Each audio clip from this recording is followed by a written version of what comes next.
ایک ایسی خوفناک اور وحشی قوم جن کا خروج نسل انسانی کی تباہی ثابت ہوگی۔ اس قوم کی عورتیں جو 1000 بچوں کو جنم دینے کی صلاحیت رکھتی ہیں، ان کی تعداد اتنی زیادہ ہے کہ ایک انسان کے نسبت سینکڑوں میں موجود ہے۔ لیکن یہ قوم کہاں قید ہے؟ کیا انہیں کسی دوسرے سیارے پر قید کیا گیا ہے؟ کیا حضرت ذوالقرنین کا سفر ایک خلائی سفر تھا؟ ہم آج اس ویڈیو میں یاجوج ماجوج کے قرآنی واقعے کو جدید سائنس اور فلکیات کی روشنی میں پیش کریں گے۔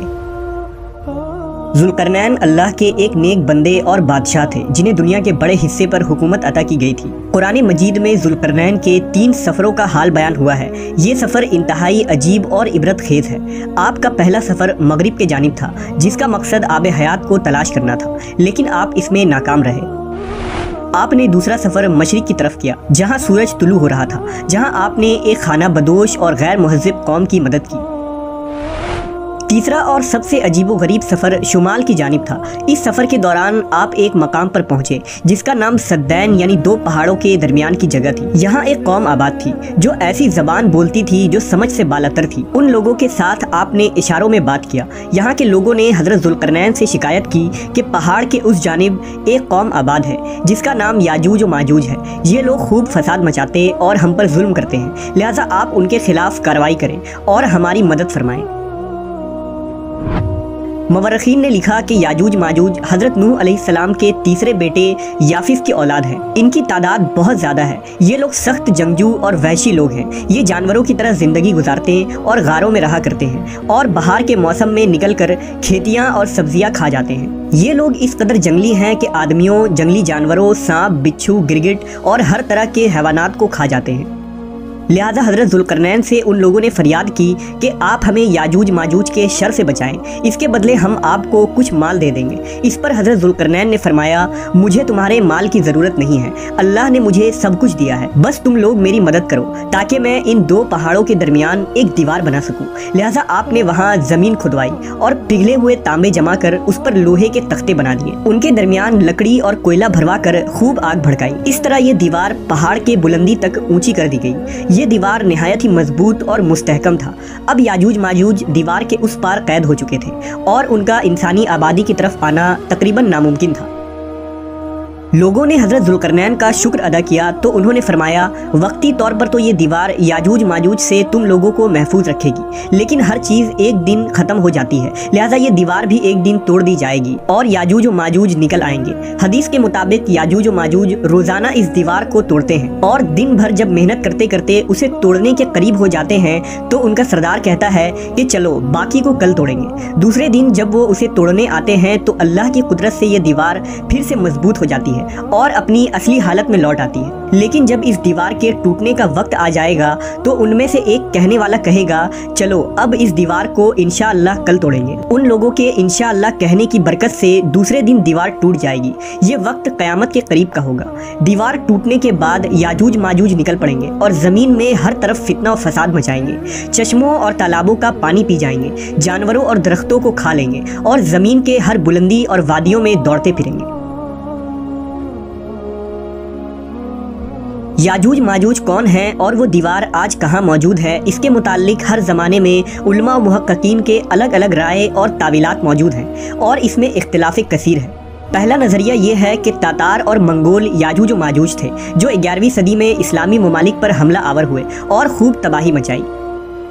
دوسری رائے یہ ہے کہ یورپی اور امریکی اقوام ہی یاجوج و ماجوج ہیں، کیونکہ عیسائی لٹریچر میں بھی انہیں گوگ اینڈ میگوگ کی نسل سے جوڑا گیا ہے جنہوں نے 18ویں صدی میں دنیا کے مختلف حصوں پر قبضہ کیا اور خوب لوٹ مار کی۔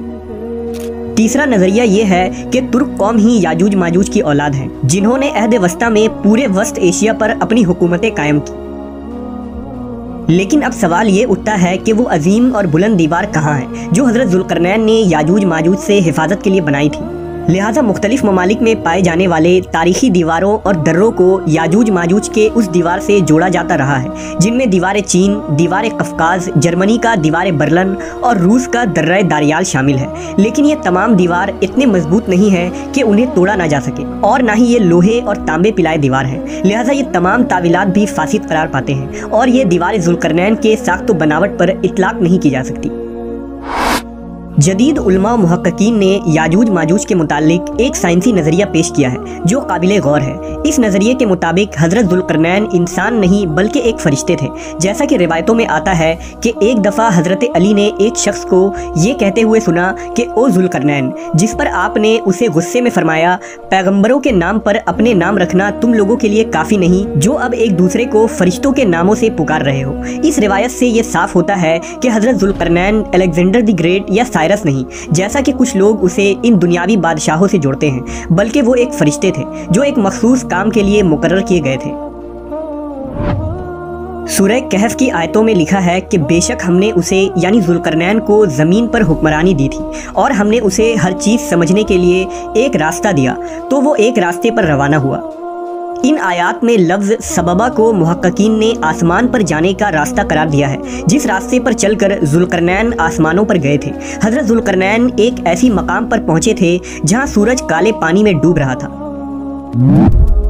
جبکہ آج ہم جانتے ہیں کہ سورج غروب نہیں ہوتا بلکہ وہ بھی زمین کی طرح اپنے مدار پر گردش کر رہا ہے۔ عین ممکن ہے کہ حضرت ذوالقرنین اس راستے پر چلتے ہوئے ایسی جگہ پہنچ گئے تھے جہاں سورج غروب ہو رہا تھا، جہاں سورج ایک کالے پانی میں ڈوب رہا تھا۔ محققین نے اس کالے پانی کو بلیک ہول قرار دیا ہے، چونکہ 1400 سال قبل لوگ بلیک ہول سے ناواقف تھے، اس لیے اس کے لیے کالے پانی کا لفظ استعمال ہوا۔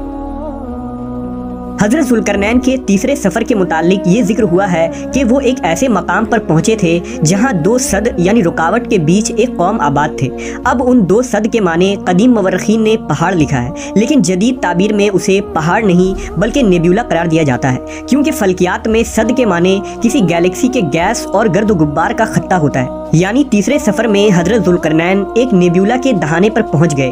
عین ممکن ہے کہ وہاں آباد لوگ کوئی انسانی مخلوق نہیں بلکہ خلائی مخلوق یعنی ایلینز ہوں، جنہوں نے حضرت ذوالقرنین سے یہ درخواست کی کہ وہ ایک بیریئر بنا دے تاکہ وہ یاجوج ماجوج سے محفوظ ہو جائیں، جس کی دلیل یہ ہے کہ اس آیت میں لفظ ارض ذکر ہوا ہے، جس کے معنی صرف زمین نہیں بلکہ کائنات میں موجود مختلف سیارے بھی ہوتے ہیں۔ قرآن مجید میں مختلف مقامات پر 7 آسمانوں اور زمینوں کا ذکر ہوا ہے، لہٰذا یہاں ارض سے مراد ہماری زمین نہیں بلکہ اس کائنات کی دوسری زمین ہے جہاں انسان نہیں بلکہ خلائی مخلوق آباد ہیں۔ اللہ نے حضرت ذوالقرنین پر خاص رحم و کرم فرمایا تھا، اور اس وقت جدید ٹیکنالوجی کے غیر موجودگی کے باوجود انہوں نے ایسا صد یعنی بیریئر بنا دیا جو ایٹماسفیرک گیس پر مشتمل تھا اور یہ لوہے اور تانبے کے پگھلنے کی وجہ سے وجود میں آیا تھا۔ اس بیریئر نے اس سیارے کے گرد ایک دیوار بنا دی جس پر یاجوج ماجوج آباد تھے، اور اس طرح وہ اس سیارے میں قید ہو گئے۔ یہ کوئی نیا نظریہ نہیں جو صرف آج کے جدید سائنسی علم کے مطابق بنایا گیا ہے، بلکہ اس سے ملتا جلتا نظریہ صحابہ کرام کا بھی تھا۔ مثلا حضرت کعب بن احبار نے یہ دعویٰ کیا تھا کہ ذوالقرنین نے اپنا گھوڑا ایک ستارہ سے باندھا تھا، جس پر حضرت معاویہ نے انہیں ایسی بات کرنے سے منع فرمایا تھا کیونکہ ابھی لوگ ایسی باتوں کو سمجھنے کے قابل نہیں ہوئے تھے۔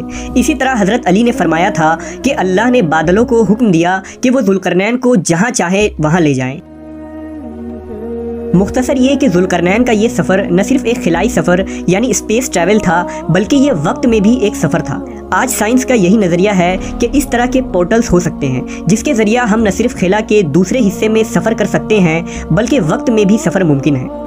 یہ عین ممکن ہے کہ یاجوج ماجوج ایلینز ہوں جو کسی اور پلانٹس یا ڈائمنشن میں قید ہوں، کیونکہ ہماری یہ دنیا جس کی آبادی آج اربوں تک پہنچ چکی ہے، ایسے میں یاجوج ماجوج کی اتنی بڑی تعداد جو جھیلوں میں موجود پانی تک کو ختم کر دیں گی، ان کا اس دنیا میں موجود ہونا ممکن نہیں ہے۔ نیز یہ کہ آج دنیا کے ہر علاقے، بر اعظم اور جزیروں کی دریافت ہو چکی ہے، اور اب دنیا کا کوئی گوشہ باقی نہیں جہاں تک انسانوں کی رسائی نہیں۔ پھر یہ کیسے ممکن ہو سکتا ہے کہ اتنی بلند دیوار اور اس میں قید قوم کو دریافت نہیں کی جا سکی؟